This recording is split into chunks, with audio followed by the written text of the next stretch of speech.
This video will show you how to replace the upper sash tilt latches on a custom wood double-hung window.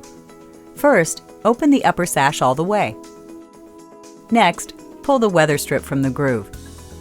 Now, remove the 2 screws from one tilt latch.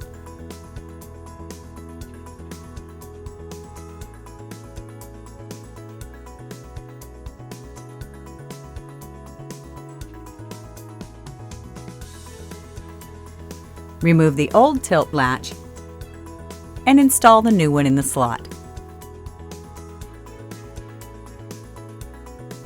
Next, press the weather strip back into the groove.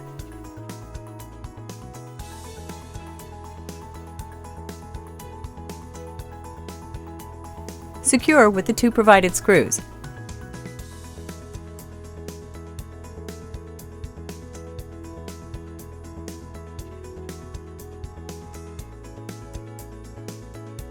Repeat for the other side. Finally, test for proper operation. For additional information and complete written instructions for tasks depicted in this video, visit www.JELD-WEN.com, or if you have questions, call us at 1-800-JELD-WEN.